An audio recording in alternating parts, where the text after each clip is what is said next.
bien, estamos listos para la entrevista. Nos acompaña, está con nosotros en el estudio Manuel Chuquillán, que él es asesor de presidencia del Jurado Nacional de Elecciones, y le damos la más cordial bienvenida. ¿Qué tal, Manuel?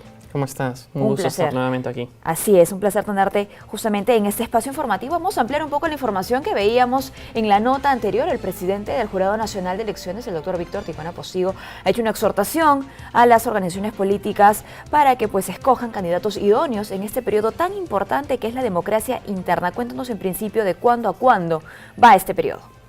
Bueno, según la normativa vigente, los periodos de democracia interna van de los 210 días antes de la elección hasta los 135 días antes de la elección. En fechas, esto sería de partir del 11 de marzo, sí, me parece que ha sido el domingo, así es, hasta el 25 de mayo. ¿No? Es un periodo amplio en el cual las organizaciones políticas tendrían que elegir a quienes serían los candidatos que van a participar en estas elecciones regionales y municipales. Es un periodo amplio, sin embargo, hay que organizarnos, ¿no? Organizarse dentro de la misma organización política. ¿Bajo qué mecanismos, digamos, o con qué herramientas podrían llevarse a cabo de la mejor manera las elecciones internas dentro de cada organización? Bueno, primero hay que recordar un aspecto importante, sí, por favor, que es de que las organizaciones políticas en general son elementos que permiten aglutinar la voluntad o digamos las ideas y digamos los deseos de los grupos de las poblaciones. Y la única forma, digamos, en la cual este cúmulo de ideas puede, digamos, unificarse a través de un representante es a través de elecciones internas. Es por eso que son muy importantes dentro de toda una democracia. No solamente, digamos, es el hecho de que la población en general pueda ir el día de la elección a votar por un candidato, sino es también la forma en cómo estos candidatos han logrado alcanzar ese cupo, ¿no? Y esto pasa por un proceso también democrático dentro de cada una de las organizaciones políticas en la que los afiliados, o los ciudadanos también, puedan elegir quiénes finalmente van a ser aquellas personas que van a participar en el proceso electoral. Ahora, uno de los elementos que tiene la democracia interna, o una de las herramientas que el Jurado Nacional de Elecciones ha puesto a disposición de las organizaciones políticas, justamente para este periodo, es la ventanilla única de antecedentes para uso electoral. ¿Por qué? Porque no solamente es necesario de que los candidatos que van a presentarse a las elecciones regionales y municipales hayan sido elegidos de forma democrática, sino que también sean candidatos idóneos, ¿no? En ese sentido, para que la población en general y en específico las personas que son miembros o afiliados a una organización política pueda elegir bien a sus candidatos, requieren de información. Y esa es una información que transmite la ventanilla única a las organizaciones políticas, que es un cúmulo de información sobre condenas, deudas, de justamente los candidatos que van a participar dentro de este comicio interno, ¿no? Así que con esta información, las organizaciones políticas servirían de un primer filtro para poder justamente tener candidatos idóneos para cuando estos ya sean elegidos. Y hay que entender que además este instrumento que el Jurado Nacional de Elecciones pone a disposición de las organizaciones políticas responde también a una demanda ciudadana, ¿no? Porque ya se ha visto a través de diferentes encuestas y estudios que el elector quiere mejores candidatos, ¿no? El problema está en cómo regular esa idoneidad. Sí, exactamente, ¿no? Creo que todo pasa por sí en la necesidad de que el ciudadano y por extensión las personas que participan activamente de la vida política en una organización política tienen el derecho a tener toda la información disponible para poder tomar una decisión informada. Por eso el voto informado. Ese voto informado no solamente es para el ciudadano que va a votar a una elección, sino también es parte de los derechos. No esperemos al 7 de octubre. Exactamente, ¿no? Es parte de los derechos que tienen los afiliados, los adherentes, los ciudadanos que van a participar en esos comicios internos para conocer quiénes son justamente aquellas personas que buscan participar del proceso electoral. En ese sentido, digamos, se tiene que ceñir el mismo ejercicio, ¿no? El ejercicio de la investigación, de escuchar las propuestas. Un posible candidato puede llegar a una elección interna ya con alguna agenda sobre lo que se quiere hacer, sobre lo que desea hacer. ¿Sería lo ideal? De hecho, las organizaciones políticas son espacios de debate, ¿no? Son espacios de discusión. O sea, en principio se entendería pues de que todo el proceso electoral, que de hecho tiene que estar reglamentado en un reglamento interno que cada uno de ellos establece, Tiene que establecer etapas claras para este proceso y justamente tendrían que haber espacios de debate, espacios de información. Las mismas organizaciones políticas tal vez a través de sus páginas web puedan colgar las diferentes opciones o planes que cada uno de los precandidatos pueda presentar. Eso ya depende y difiere pues de cada partido o no. Pero la idea es pues de que el afiliado y el ciudadano que participe de esos procesos tenga la mayor información posible y las organizaciones políticas también tengan la mayor información posible sobre los precandidatos para que así no tengan problemas al momento de inscribirlos. No, porque al momento de que uno inscribe un candidato, este puede ser susceptible a tacha si es que ha incumplido alguno de los requisitos. Y si se produce una tacha, pues obviamente el candidato ya no va y se tiene que poner a otra persona más. En ese sentido te consulto lo siguiente, estamos hablando, claro, de escenarios ideales, ¿no? En los que por supuesto tiene que haber una investigación, se tiene que hacer uso de todas las herramientas existentes para tener mayor información sobre este posible candidato, pero en la práctica esto se da, están las organizaciones políticas haciendo este trabajo de investigación previamente, no sé si esto pueda verse, por ejemplo, en el cúmulo de tachas, ¿no? No necesariamente, ¿no? A ver, digamos, se le brinda la mayor cantidad de herramientas a las organizaciones políticas para que éstas puedan hacer el trabajo de filtrado, pero obviamente ningún trabajo de filtrado va a ser perfecto, ¿no? Siempre va a haber alguna tacha, alguna situación en la cual un candidato no pueda ir más allá en el proceso electoral por incumplir alguno de los requisitos. Lo que sí es importante señalar es de que nuestro esquema de democracia interna puede ser mejorable. Y en ese sentido, el Jurado Nacional de Elecciones, cuando presentó el proyecto de Código Electoral, presentó una propuesta específica sobre democracia interna, ¿no? La cual implicaba la participación de los organismos electorales dentro de este proceso electoral interno. ¿Y por qué? Porque como ha señalado hace un momento, el proceso electoral interno no es pues una cuestión que sea muy barata, especialmente si la tienes que realizar a nivel nacional. Por supuesto. Si es un partido nacional va a tener que realizar elecciones internas en todos los espacios del país.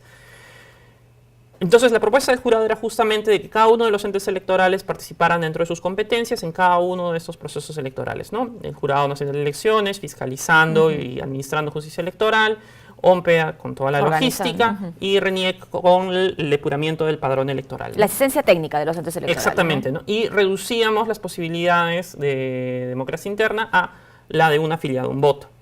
Porque actualmente se permiten 3 esquemas en los cuales se puede realizar la democracia interna, ¿no? Uno es justamente un afiliado a un voto, las otras son las elecciones internas abiertas en las cuales los ciudadanos también pueden participar del proceso electoral. Y finalmente la elección por delegados, ¿no? En las cuales los afiliados escogen a un representante y es entre ese grupo de representantes que finalmente elaboran la lista de candidatos, ¿no? Nosotros creemos de que es necesario, pues, justamente de que se escuche la voz de cada uno de los afiliados. Es por eso que la propuesta del jurado era justamente que con nuestra participación podríamos facilitar el desarrollo de este proceso y justamente dejar que cada uno de los afiliados emita un voto y dé a conocer qué es lo que desea realmente. Y ojo que facilitar el proceso, ¿no? Y reducir los márgenes de error también colaboran en ese sentido con el fortalecimiento de la democracia al interior de cada organización política. Claro, sí, fortalece la democracia en general. Claro, y luego la democracia en general, democracia ¿no? interna, haciendo una mirada interna primero. Exactamente, pero sin democracia interna, en realidad, tu democracia no es tan fuerte. Digamos, claro, ¿cuál es ¿no? tu ejercicio práctico de la democracia, ¿no? Cuando empiezas en casa? No solamente es, digamos, nosotros vivimos en un país democrático, entonces esta obligación de vivir en vida democrática también se extiende a los partidos políticos. Es más, es una de las obligaciones que tienen por la Constitución, ¿no? De vivir en vida democrática, ¿no? Entonces eso se extiende justamente a estos procesos de democracia interna que son esenciales para su vida, ¿no? ¿Y qué pasa con el ejercicio práctico de esta democracia cuando tenemos candidaturas únicas, por ejemplo? Bueno, esos son casos pues que se presentan lamentablemente en algunas ocasiones, ¿no?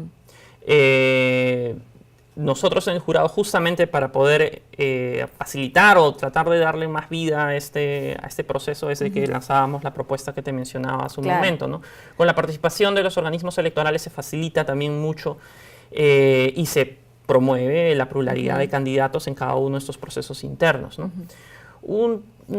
Punto más, además, digamos, de los beneficios que tenía esta propuesta, o que tiene esta propuesta, que en realidad está en el Congreso de la República, era justamente que unificaba todas las fechas, o sea, unificaba todas las elecciones internas en una única fecha, ¿no?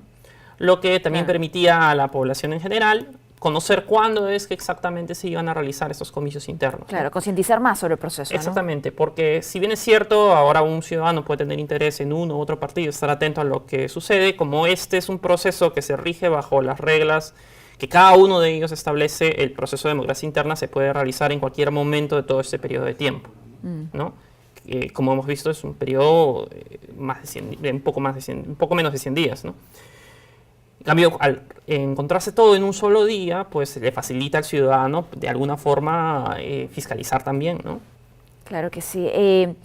¿Cómo se preparan en este momento ya las organizaciones políticas? Si hablamos, por ejemplo, de la conformación de los comités electorales, ¿qué tendrían que estar haciendo? Como te comentaba, en el caso de democracia interna, cada una de las organizaciones políticas tiene un reglamento electoral, donde la ley en sí les exige que tengan el reglamento y que vivan en democracia, pero no les da obligaciones específicas sobre qué es lo que tienen que hacer durante todo este proceso. Más sí llevar a cabo el proceso. Más sí llevar a cabo el proceso.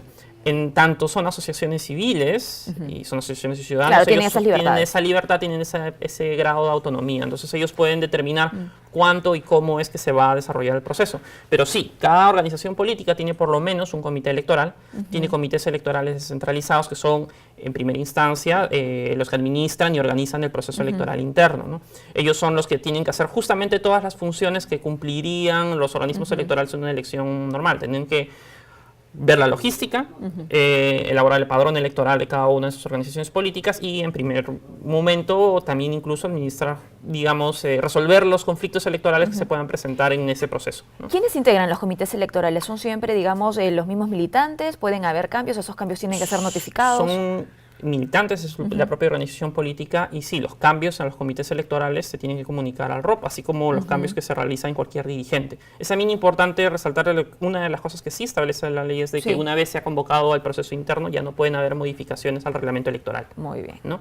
Las reglas que están allí son esas reglas con las que se tiene que efectivamente llevar a cabo el proceso. Exactamente, ¿no? Un poco haciendo eco a un reciente cambio a la legislación electoral, ¿no? Claro, también. Que a un año antes cierra toda posibilidad de modificación. De alguna forma te presenta un campo de juego ya establecido, con reglas preestablecidas que no se van a modificar, ¿no? Justamente para poder darle mayor seguridad a este proceso. Y hablando justamente de normativa, Manuel, desde este espacio hemos comunicado muchísimas veces y lo hemos conversado, hemos dicho cuáles han sido las modificaciones en la normativa electoral, cuáles son aquellas leyes y artículos que se han modificado. Esa información ha llegado a las organizaciones políticas. Sí, claro, ha llegado a todos los ciudadanos en principio, ¿no? Con la publicación en el peruano de las normativas de conocimiento público y todas las personas en principio tendrían que obedecer lo que ya señala la ley. ¿Valdría hacer una revisión exhaustiva justamente sobre estas modificaciones antes de llevar a cabo el proceso de democracia interna?